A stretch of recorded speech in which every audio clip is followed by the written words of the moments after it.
So as I said, my name is Megan, and picking up from where Vincent left, my presentation revolves around the legal landscape of encryption in African countries. I worked on specifically for African countries, Kenya, Ghana, Mali, and Liberia, but for today's presentation, I will be giving a summary of two countries, that will be Kenya and Mali. So this presentation is an update to the global partner digital encryption map, which is, sorry, just a minute.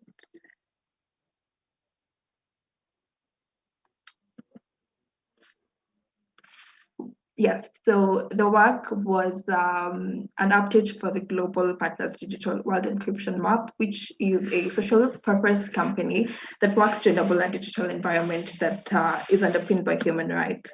So the indices that I used, or the group uses for measuring encryption laws in all over the world, are one, the general right to encryption. Is there a specific law, either by the constitution or statute, that provides or that gives individuals and citizens the general right to encryption? Secondly, the mandatory or minimum, is there a mandatory minimum or maximum encryption strength? Are there any laws that set down either minimum or maximum standards for encryption products and services? Thirdly, relates to the licensing and registration requirements. Are there laws that require users or providers of encryption products or services to be licensed or registered in some manner within the country? And then fourth, the export and import controls. Are there any laws that set out limitations and conditions on the lawful importation or exportation of encryption products and services? And second last, we have the obligation on providers to assist authorities, as well as the obligation on individuals to assist authorities to decrypt any content that is encrypted, and this is usually encrypted communications. So starting off with the Kenyan legal landscape, the Kenyan legal landscape does not provide for any general right to encryption. However, in the Data Protection Act of 2019, it mandates data controllers and data processors to consider measures such as the use of pseudonymization and encryption of personal data to give effect to data protection by design. You will note that the wording of this specific provision is not in mandatory terms. So data controllers and processors may not necessarily opt to encrypt the services that they use to data subjects. And secondly, again, there's no mandatory minimum or maximum encryption strength within any Kenyan law that allows or sets standards for encryption products and services. There is also no licensing or registration requirement for providers who are offering encryption products or services. However, there was a law that was passed last year that required foreign electronic certification service providers to apply for recognition within the country within 30 days of they're supposed to fill a form, and that form is supposed to be submitted within the communications authority within 30 days. So this requirement for foreign electronic certification service providers, because the nature of services are in the encrypted form, they offer a form of a registration or a licensing requirement. There is also no explicit provision for export or import controls for encryption products or services.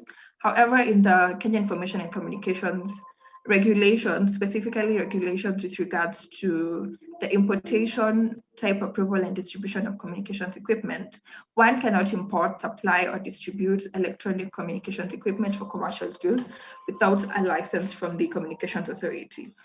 It is also a requirement under these regulations that all communications equipment must be submitted to the Communications Authority for type approval or type acceptance. So once again, the laws are very not clear in terms of offering an explicit regulations for encrypted products or services, but you could read into it that by extension, encryption products and services being in the nature of communications equipment, then there is an import or export control. Lastly, there is no obligation, generally no general obligation on providers to assist authorities to decrypt encrypted communications. However, by dint of a law that was passed last year again, that is the amended Official Secrets Act by the Statute Miscellaneous Amendment Act of 2020. This law can be interpreted to give aid to effect of obliging providers to assist state authorities to access content of encrypted communication. This law or legislation specifically reads that it allows Cabinet Secretary, that is with respect to the ICT space, to apply to the High Court to require any person who owns or controls any telecommunications apparatus used for the sending or receipt of any data to or from any place outside Kenya to produce to the Cabinet Secretary or any person named in the order the original or transcripts of all such data and all other documents relating to such data. And this is usually where there is an urge of protecting certain national interest. And as you all know, our legal landscape, our political landscape is feeding into various facets of the society. So national interest is usually not defined, and it could be a very wide net being cast. The same law, that is Section 6 of the Official Secret Act, would apply to the requirement or no requirement for the obligations on individuals to assist authorities. Moving on to the other country, that will be Mali. There is a comprehensive statute law on encryption in Mali, and they have a statute legislation on the rules, which is titled as the rules applicable to the means, modalities, services, and systems of cryptology. The law allows for a general right to encryption. However, for use of encryption services in the country, the encryption services are categorized into either free services or paid up services. Again, there is no mandatory minimum or maximum encryption strength in Mali through its legislation, but there is a licensing or registration requirement through the law. There is also an import or export control by Article 11 of the Act, which provides that the supply or import of a means of cryptology not providing exclusive authentication or integrity control functions is subject to a prior declaration to the authority.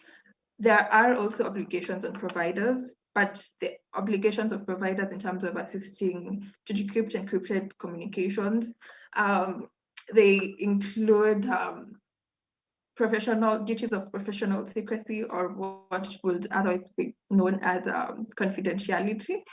The duty of being responsible for prejudice caused to any person or to the persons entrusting them with the management of secret agreements in the event of any attack on the integrity, confidentiality, or availability of the transformed data. There is no obligation on individuals to assist authorities to decrypt encrypted communications, and there is also no personal use exemption on travel with encrypted laptops. I forgot to mention this with Kenya. And there is also no personal use exemption on travel with encrypted laptops. So in summary, one of my findings was there's a very low uptake of discussion of encryption in Africa. However, when you look at the Global Partners Digital Encryption Map, about 15 African countries have varied forms of controls for encryption in Africa. They vary from absolute restrictions to limited restrictions. And so the question is, why is there a low uptake? Is it because of a lack of capacity?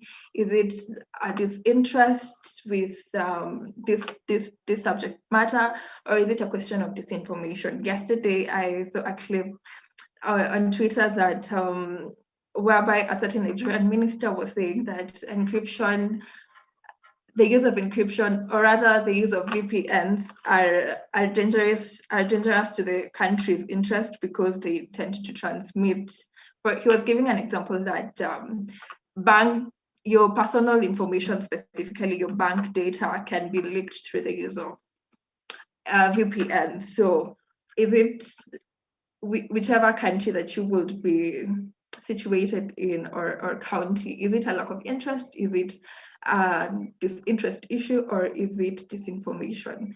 So generally, in conclusion, I would say there is a need for having these discussions on the need of having encryption and substantial encryption laws in Africa, and not just laws that grant us the right on one hand to use encryption services and take away that right on the other hand by giving a realm of exemptions on grounds of national security, for instance, to water down any encryption rights that we would have. As you would note, there's the increase in rights of surveillance by states, cyber attacks, and this also arguments the argument that we need to have better encryption laws in Africa and the world at large. That will be the end of my presentation. Thank you for your time. Thank you. Thank you very much, Megan. Thank you for this excellent conversation. I see the chat house is on fire. There are a few questions, but I will say that you handled this subject very well. I know we started with the discussion about encryption and how useful it is, but now we're asking what is the measure? How far can we go in terms of encryption and so on? This Ms. Kathure has presented very well. So I will, because of time again, I will pick up one question here that you do not have to respond to. Maybe it's food for thought. How do you explain encryption to Mama Mboga or this border rider? And there is somebody who is asking no more messages encrypted, like text messages. E.g. the Safaricom know all about my conversation. I'm assuming you're asking about provider. So I will avoid mentioning the company names, but the provider. Would the provider know about the content of your messages? So before Megan comes on board, one more issue, maybe anyone? Then she can respond to all those issues and also comment on the issue of, yes, I think some of the issues are being answered on the chat.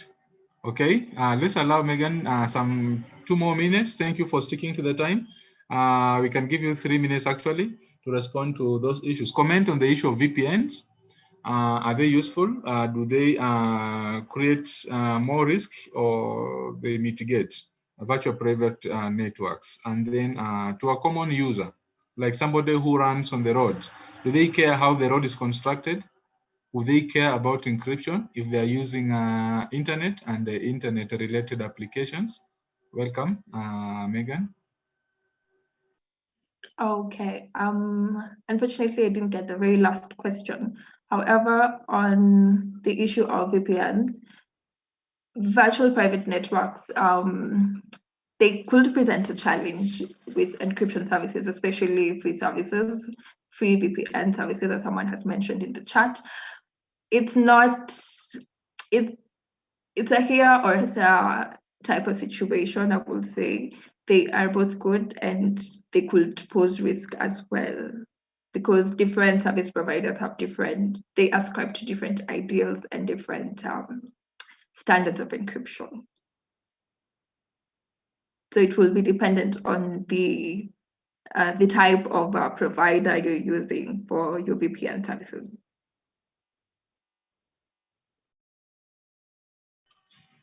Okay, the last question was about a user, a non-technical user, actually, talking about the everyday people who use probably the most ordinary phone or a smartphone, but they are non-techies. Is it possible to discuss the issue of encryption with them? How would you present the issue of encryption? All right, so these technical matters and subjects will definitely need to be upscaled by societies such as the Internet Society or other civil society organizations such as Kick2Net. I I'm sure a number of us are aware of KickNet. So through various outreach opportunities and through various outreach opportunities, it is possible to have these discussions with non-techies. It will take time, but it's possible. That is the spirit, and I think you have answered it well. We must create a forum. We must be able to communicate. And as much as we have a few people here who are quite advanced in this area and also in internet-related technologies, we need to bring the other people on board. And I think, Megan, you have said that well. The whole purpose of this fundamentals program is to bridge this gap. I hope the conversation continues from here so that we can go further into these matters. What has been covered, we need to interpret it and share it with those. Yeah, break it down to everyone to understand, so that when we go on to advocate for this encryption and protect encryption, then it is understood very well.